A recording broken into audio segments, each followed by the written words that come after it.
Hey robot makers, hope you're having a good day so far. So it's the last day of 2023 today, and I thought we'd kick off the new year with a new show all about ESP32. So let's get straight over to it. I've lost my bearings already.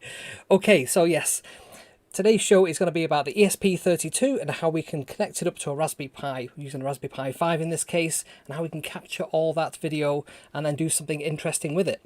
Okay, let's get to it, shall we? So yes, I'm going to use these very cheap ESP32 camera modules. They're ridiculously cheap. I'll show you just how cheap in a moment, just from AliExpress is one of the places I bought a whole bunch of these from.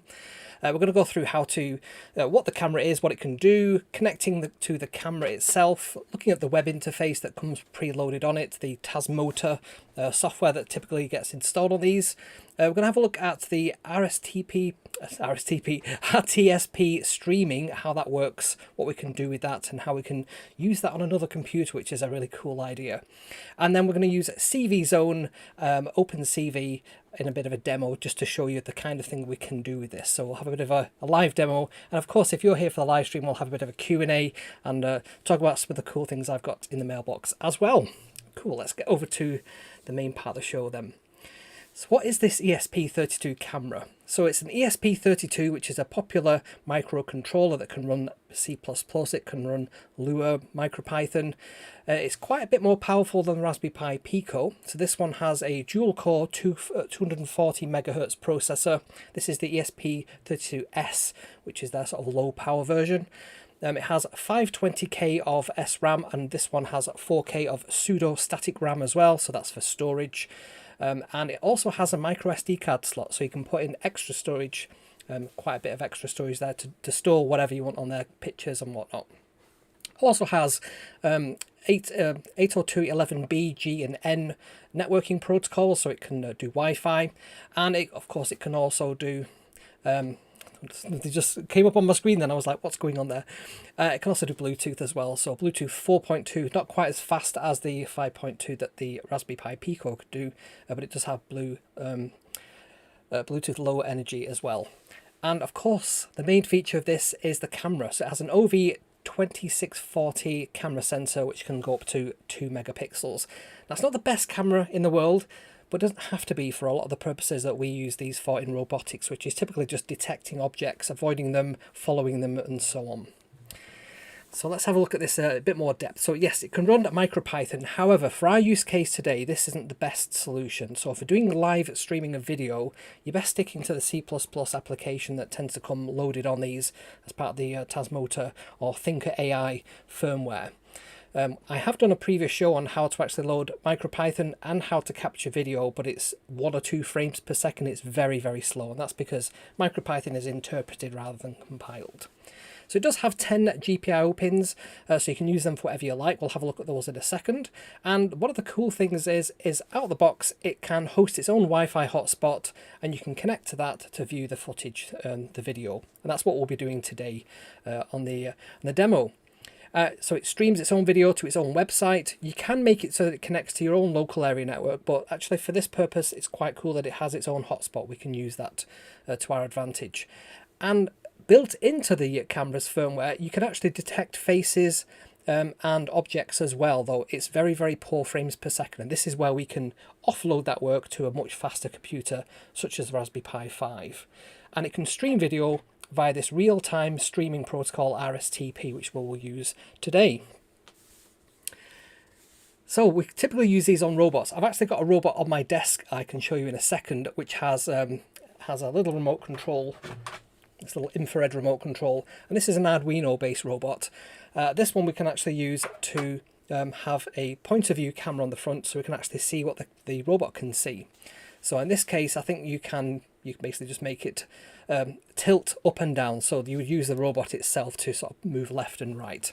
But you can actually combine these together with a pan and tilt to do a camera, security camera, that kind of thing. So often used on these cheaper Arduino robots. So I'm going to show you that now. Let me just get over. Now my cameras have moved around a little bit today, so I just need to press the right button to get to the right camera. So that's not the right one, it's this one here. So I've got this little remote control here. I've got this robot, which is I think a Wi-Fi car kit from Lafvin, I think they're called.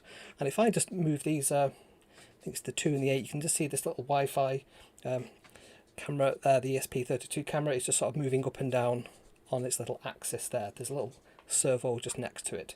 So that's quite useful if you want to have this in the front of your robot. There's another one which we'll do a video on another date, which is this this great big robot. And this one also has, I've actually not plugged it in properly yet, but that one also has a ESP32 camera at the front as well as a rangefinder. So it's quite common that you see these on robots for doing exactly that, just give them a point of view camera. So let's have a look at the module in a bit more detail. So it runs off 3.3 volts because it's a microcontroller. You can put 5 volts into this as well. It does get pretty hot when it's running, when it's doing video, and that's because it does take a lot of processing power. It's pretty much maxing out the CPU, crunching all that video for us.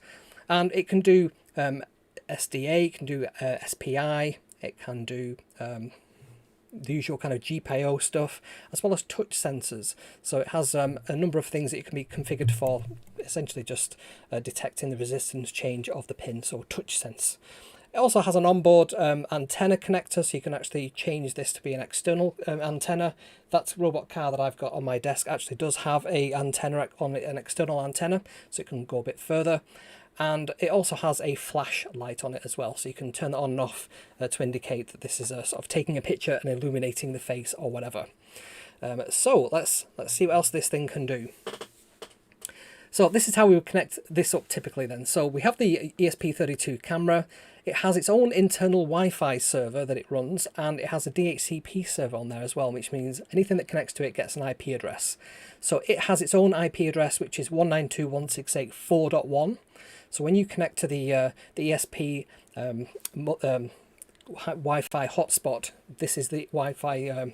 This is the IP address that it has, and you'll be given, I think it's 192.168.4.2. You can only connect one other computer to this at a time. It only really supports one connection, but it's enough for you to get to the web interface and to see the video footage. So we'll have a look at this live in a second as well. And what we will typically do as well, I keep saying typically this episode for some reason, what we will do in this case, because this is having its own Wi-Fi hotspot, if we have a Raspberry Pi, for example, we want to connect to the ESP32 camera using that Wi-Fi connection, but we might also want to have a separate Ethernet connection through the built-in Ethernet port. So we can do this. This is called dual homing, and it's quite typical if you do this for routing, for example, between one network and another. So it enables us to have two network interfaces with two IP addresses on two different local area networks or Wi-Fi networks.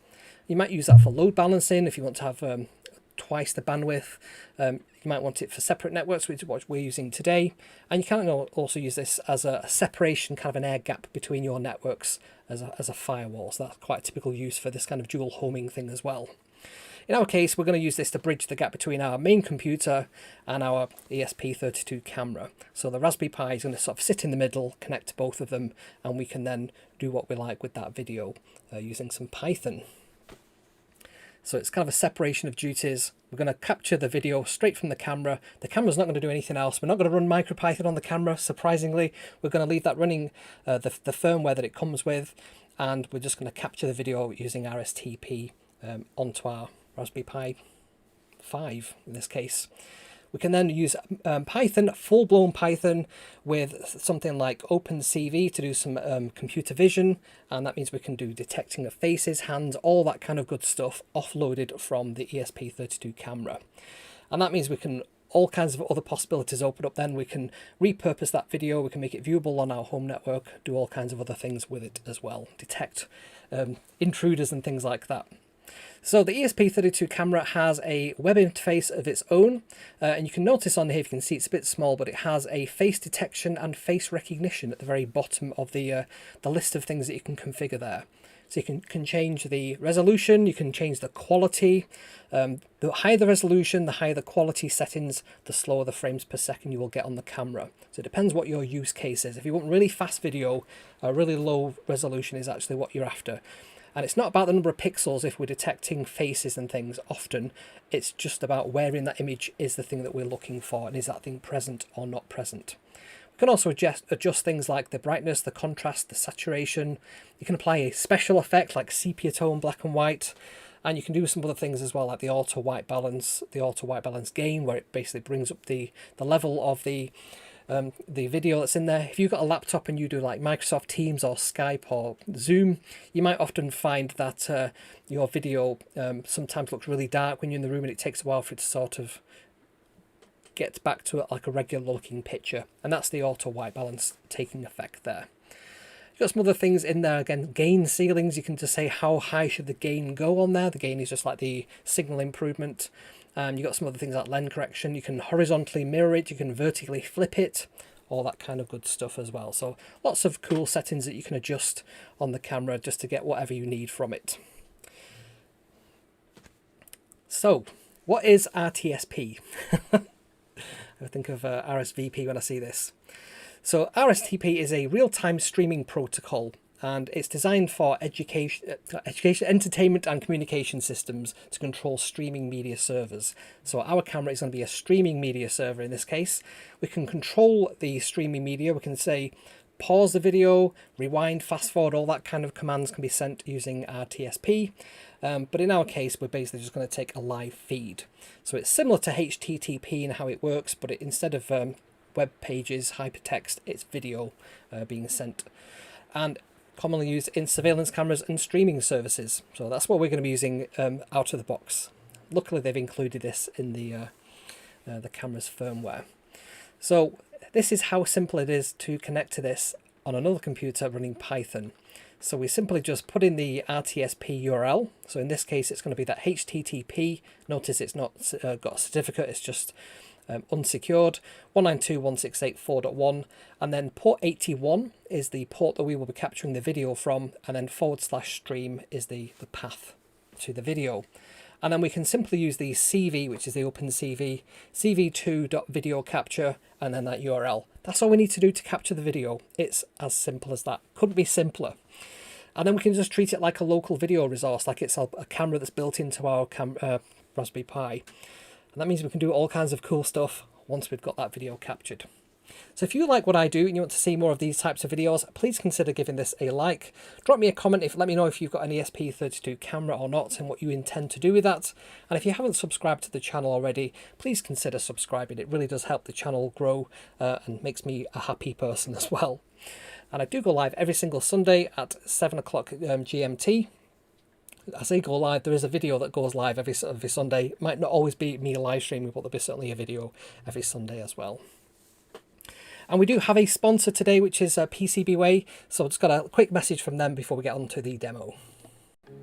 This video is sponsored by PCBWay, your ultimate destination for all things PCB manufacturing and assembly. Whether you're a hobbyist, a startup or a seasoned professional, PCBWay has got you covered. PCBWay offers an impressive range of services. They provide high quality custom designed printed circuit boards for any application you can imagine, from single layer to multi-layer, flexible and even rigid flex PCBs. They have the expertise to bring your designs to life. PCBWay ensures fast turnaround times and affordable prices without compromising on quality. With their state-of-the-art facilities and advanced manufacturing techniques, they can handle small prototype orders up to large-scale production runs with equal precision and efficiency. PCBWay offers additional value-added services such as PCB assembly, component sourcing, and even functional testing. You can trust them to deliver the fully assembled and tested boards ready for integration into your projects. One of the best parts of PCBWay is their user-friendly online platform. It allows you to easily upload your designs, get instant quotes, and track the progress of your orders in real time. Plus, their dedicated customer support team are ready to assist you with any questions or concerns. So whether you're working on an innovative Internet of Things device, a robotics project, or anything in between, PCBWay is your go-to partner for reliable and affordable PCB manufacturing and assembly.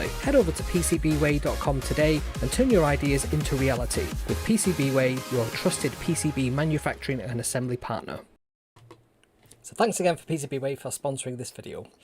Okay, so I want to show you a couple of things first of all. So I've got one of these ESP32 cameras just here. I just wanted to show you this on screen before we get into it. So you can see it's quite a small module. It's just got these GPIOs on there. It's not got too many on there. You can see the Wi-Fi. Looks like an ESP. I'll turn it that way up. You can see it. So it's an ESP32S. It says on the chip there, and you can see on the other side there we have the camera. These cameras typically are stuck to the micro SD card reader, which is just there on the top. but on this particular one it isn't actually stuck on there. A while ago I did create this burger bot which has a space for one of these to be connected in. And the idea is pretty much what we're going to be doing today. We could control a robot by using the video and just connecting up some wires on here to power it, because it just needs to have power. We don't actually have to connect it up to the rest of the robotics because we control that from another robot, from another location separately. Okay, the other thing I wanted to show you as well was just how cheap these can be. So let me just load up AliExpress and let me show you over here just how cheap these are. So you can buy a lot of these for practically nothing, 65p to buy one of these with the motherboard, which has the USB connector on there as well. Without the motherboard, you would have to have some kind of FTDI connector to program it, but you can get the motherboard with these included for 65p. It even costs more to ship one of them, so why not buy 20, why not buy 10, why not buy a whole load of these, because you can do so many things with them. So I just wanted to show you that before we get over to the demo. Okay. So yes, demo time. Looking forward to showing you guys this. Right, so let me load up. What I'm going to do, I'm actually going to connect to my Raspberry Pi. So I've got a Raspberry Pi over here on my desk. In fact, if I go to that camera, nope, that camera there, you can just see I've got a Raspberry Pi just down here. It's just slightly out of view of the main camera there. But yes, if I go over here, I'm actually logged into the Raspberry Pi 5 using a capture card, so I need to use a different keyboard and mouse, and the video that we're seeing at the moment is from that ESP32 camera. So I want to sort of talk you through how we connect to it first of all. So if I go over here to the Wi-Fi connection, you can see that the Wi-Fi that are available, you can see my printer there, a couple of my other networks, and this ESP32 camera MB, I think that stands for motherboard, but that's the Wi-Fi hotspot that we want to connect to. And when we connect to that, I just move out of here and just hover over that, you'll see that we're on 192.168.4.2. So that's the IP address that we're given, and the actual ESP32 camera is 192.168.4.1. If you just type that into a web browser, I've done that over here on the Raspberry Pi. I'm on the Raspberry Pi 5 here. Let me just show you just how quick this is at loading up. So if I just go to the Chrome there and we just type in the 192.168.4.1, boom, there we are. So you can see that I've got this in the usual kind of spot. My main camera is just there, so this is kind of the usual shot that you see of me on the live stream, and you can see that the video quality of the camera isn't great, but we've got it on 400 by 296. Let's go for XGA. You can see there the quality is better. If I sort of stop moving for a second, you can see it's okay-ish. I've got some quite strong lights, the studio lights on as well. If I just turn them off for a second, you can see there it's quite good at you know, the darkish quality. Now we can also improve the quality of this as well, or reduce it down. That looks quite blocky there, whereas that looks a bit sharper. And you can adjust all the brightnesses, contrast and saturation and so on. So you can make me look really, really, really overblown, or we can just have that in the middle. And there's a couple of effects as well, so we can go for negative, like some kind of Doctor Who effect. Let's go for that one. That looks very strange. Got black teeth there. We can go for sepia, so it looks like some old kind of old-fashioned thing. And we can also just go back to no effect as well. And it doesn't seem to slow down the video by doing these as well. What else have we got? So we've got all the white balances, we've got the lens correction, we've got the horizontal flip. So if we do that, it'll flip me over. You can see on my welding t-shirt there. We can do a vertical flip. That will flip me upside down or not. And we've got things like a colour bar as well. Let's just put that on like so. So you can see the sort of overlaying a colour bar around top of the video. Now it does have face detection, face recognition built in as well. Now it isn't great, the face detection that it's got. I think it's quite slow frames per second, and you can actually enroll a face as well, which is pretty cool. So if we go for face detection, let's switch that on. It says we need to enable a much lower resolution to use this feature, so let's do exactly that. I'm going to go back for that 400 by 296 seems to be a quickish one. With a reasonable image you can actually see what's going on there. So if we go now to face detection, let's turn that on. Let's see what happens. Now, I found this last time, it did just freeze. I don't know if it needs to have a certain resolution for this to work, but I also found that this didn't work either. So I'm just going to turn that off for now, and we can probably just restart. Maybe I just need to refresh the stream to see that work. Yeah, so I'm back there again. So I've been reading the specs and stuff online. If I go to port 81 on here, /stream, we will get just the video, I understand. Let's see if that actually does work on here. It doesn't look like it's working actually, seeing as this is still streaming there. Maybe we need to cancel this. You can only have one connection at a time, and maybe that's what's happening there. So I'm basically just going to copy that, and I'm going to close that window, but I'm also going to open up GitHub in another window, just because we might want to copy some of the code in a minute. So I've written some code that we can use as a basis for today's show, but we're actually going to type that out rather than just load it up. So there's a face detection, there's also a hand detection one. You can see they're quite small programs. So I'm now going to close that window just because we can only have one connection at a time. And we're going to go over to a terminal, and I'm simply just going to type in code on the right keyboard. Just grab this over here. Of course, I've got my robot and my wires all tangled now. So let's just disconnect that for a second.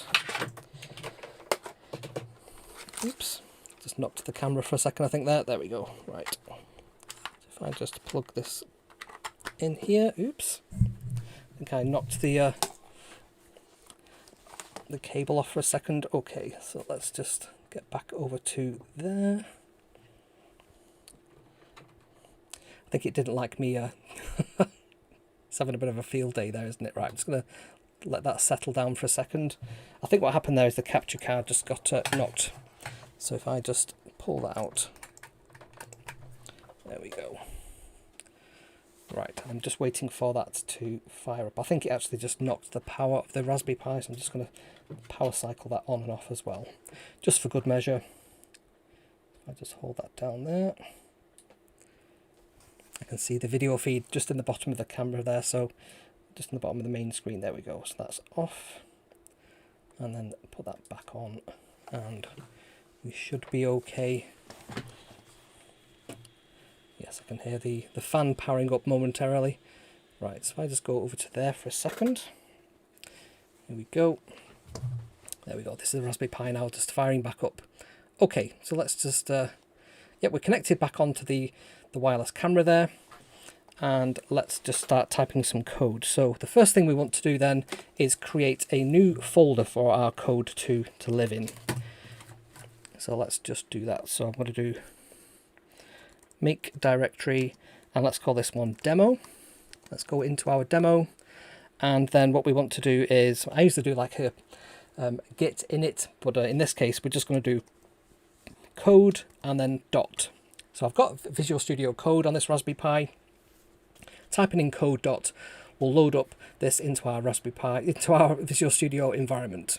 So the first thing I'm going to do is just create a new file. I'm just going to call this one demo.py. And it's just asking me where I want to store that actually. Let's do it over here instead actually. It's probably easy if I just do demo.py. Like so. Okay, so now what we want to do is we want to create a virtual environment for our Python, because there's a couple of things that we need to install to make this actually work. So the way that I'm going to do this, if I just click on this terminal, new terminal, it'll load up the folder that we're in down here. And if I type in Python 3 and then -m and then venv, this will create a virtual environment for us with sort of a fresh install of Python 3 in there. So we need to activate that now by doing source and then venv. Type in that venv. Sorry, I've just done that wrong there. So source venv bin and activate. Typing on my knee here, which is a bit awkward.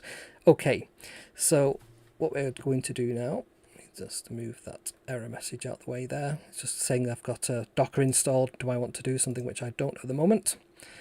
And what we want to do now then is we want to do pip install, and we want to install 3 libraries. So there's media pipe, there is CV zone, and then there's OpenCV-Python.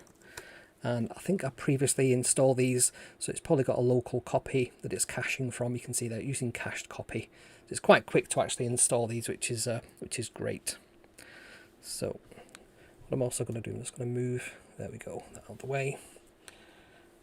Okay, so now that that's installed, we can start typing our code out. So the first thing we want to do is we want to import CV2, which is OpenCV. We also want to import CV zone. This makes things like hand detection, face detection very, very simple. So from CV zone, we want to import the face detection. Let's see if it picks up on that, face detection, and then module. The other thing I'm going to do, I'm going to click on this thing down here, and I can say I want to use this virtual environment, which is this .venv bin.python, and that means that the autocomplete will actually start working properly as well. I'm then going to create a face detector, so face detector, and that's going to be equal to the face detection module, so let's just do that. Dot face detector, like so. And then we're going to bring in the RTSP stream. So let's do that, RTSP URL. And that's equal to, and that's going to be http:/192.168.4.1. And it's on port 81/stream. Okay. And then we want to capture the video, so we do cap, and then we do cv2.video capture, video with a capital V, capture, there we go, and then we just pass in that URL, which is the RTSP one, there we go. And then let's have a loop, so while true, and then what we will then do is we'll say capture whether it's worked or not. So we'll have a ret and frame equals to cap.read. This will read a frame from the camera. And then if not ret, so if something's happened, if it's not received it, then we can say print can't receive frame, something like that. Stream end.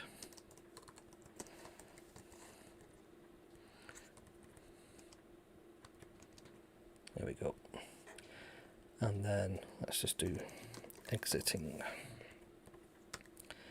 And then at that point we'll break out of the loop. So if we have got a successful frame read, then we can actually process that frame. So we can say frame, frame and list faces equals face detector dot find faces, and then we pass in that frame that we've captured from the camera. And then we can simply just put this into a window on the screen using cv2.image show im show, and then we tell it what we want to show. So we want to have a little window that's called face detector, something like that. This is just on the title of the window, and we then just pass in that frame that we've just captured there. And then we can have like some kind of check to see has there been a key press. So cv2.wait key, wait key 1. So if that equals Q, or basically just converts a text character into an ordinal value, which is a number between 1 and 255, something like that. And in which case that will also break out of the loop. And once we've the loop's ended, we can just release all those resources. So let's just do cap.release. And we can, I always think this one's like really dramatic now. So this one is cv2 dot destroy all windows. Which just sounds utterly dramatic. That's it, that's our code. So let's run this and see what happens. So it's hopefully going to connect to the camera. It's going to load up a little window and it can't receive any video. So let's just check that our camera's running properly. So let's just load up a window. Let's go to 4.1. Yep, that's working fine. So let me just see what else is going on then. So let's just quit that there. And let me just check the URL. So, there we go. That's why. Bit of a typo in there. You probably spotted that one like, what are you doing, Kevin? So let's now just run this again and hopefully we'll have a little window pop up. And there we go. So now it's running face detection and you can see there the confidence level, which is just above me. Now there is some other faces in the room. So there's one around here that it finds. There's another one there. And I think there's another head just behind me there. So sometimes it detects those and sometimes it doesn't. You can see the video image looks a little bit washed out compared to this sort of very, very purple magenta looking box. But look how quickly that's sort of following me about.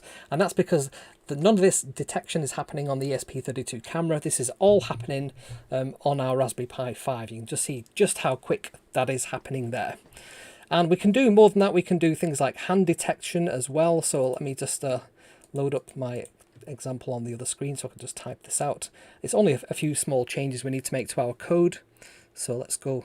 So if I close that window, it will actually just pop up again because we haven't quit it. So if we just press Q, that will actually end that program. So to do hand detection, we basically just add in a couple of extra things. So instead of that face detection module, we can just load up the hand tracking module and we can create like a hand tracker, and that can be equal to the hand tracking module dot hand tracker, I think it is, hand detector.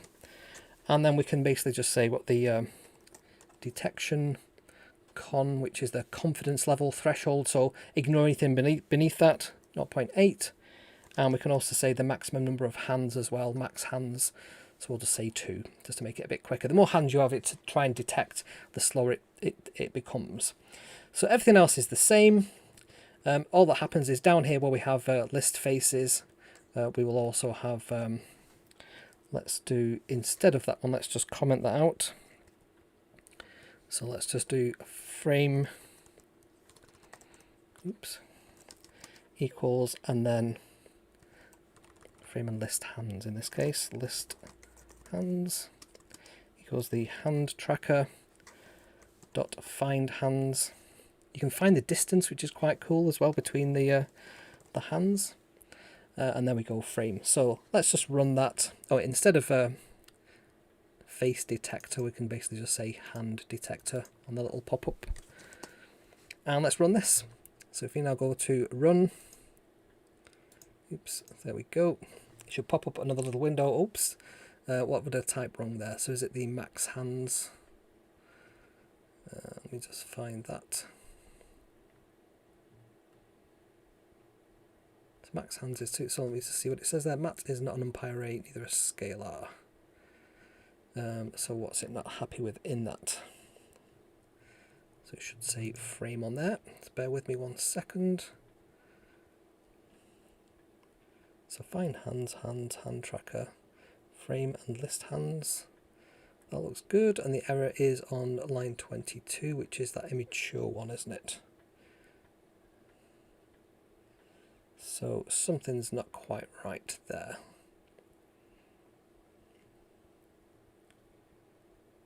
So just looking to see if there's anything else we need to do. No, that looks good.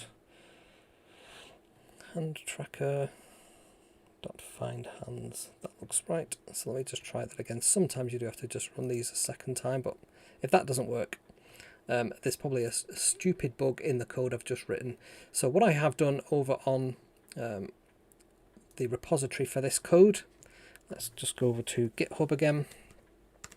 So the repository is ESP32 camera or cam underscore RTSP stream. So if you go there, you can actually grab this code. So we can grab that hand detection code there. We can just copy that. We can paste that into here. So let's just select everything, right click and paste. If there's any bugs in there, that should fix that. If not, there's probably a problem with one of the the modules that I've downloaded. So yeah, so that's not working. I'm not sure what's going on there. Matt is not a NumPy array, neither a scalar. Don't know what that is. It's probably some issue with I've had this before with just looking through that with code that I've had working half an hour before. So I'm just trying to get over to my main camera now, and that's my Stream Deck seems to not be working properly.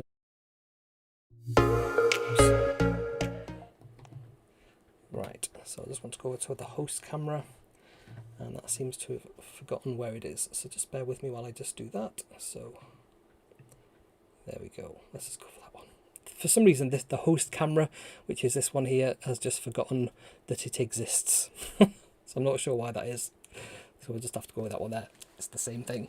So yes, that's how we do face detection. You could see that. So what was happening, just to repeat that again, the camera itself isn't doing the face detection. That's simply just streaming the video to a Raspberry Pi, Raspberry Pi 5. The Raspberry Pi 5 is then running Python. Python is then processing the images that it's capturing from an RTSP stream, and we just did some face detection as an example. So what we could do with that, we could get our robot that has one of these ESP32 cameras on board, and we could get it to track a face. So it could basically say, if the rectangle that we've drawn around my face is over here, move the robot so that it follows it. So if my face goes over there, it can track the face. So we can get that by making the robot move left and right a little bit.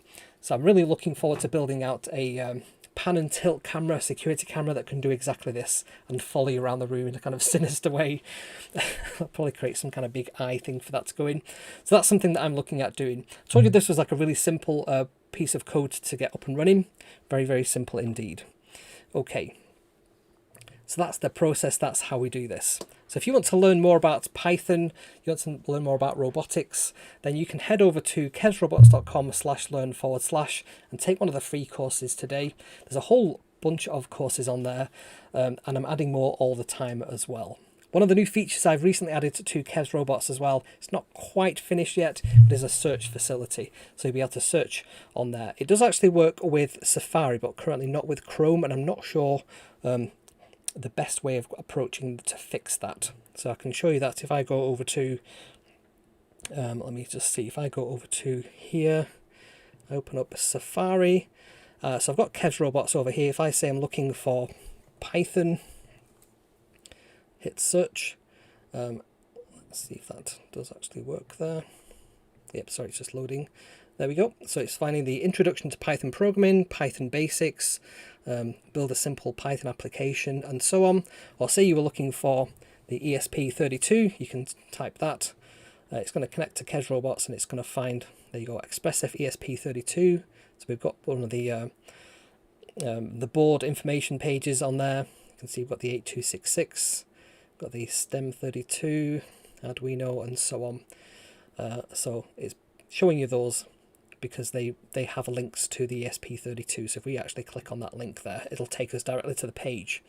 Now the reason I say that's not working properly at the moment is when you type in a search string, that's being sent off to a Python program that's running in the background on one of the Raspberry Pis behind me, and that's running a little web service that has an index of all the web pages on kevsrobots.com that it's scavenged. I wrote a Python program to build a little search engine to index all the pages, and then it's serving up all the results for the page, which is pretty cool. So we can actually see what this looks like if I go over to here and we go to, I don't know, search.kevsrobots.com/search, and then question mark query, and then let's just say SMARS, for example.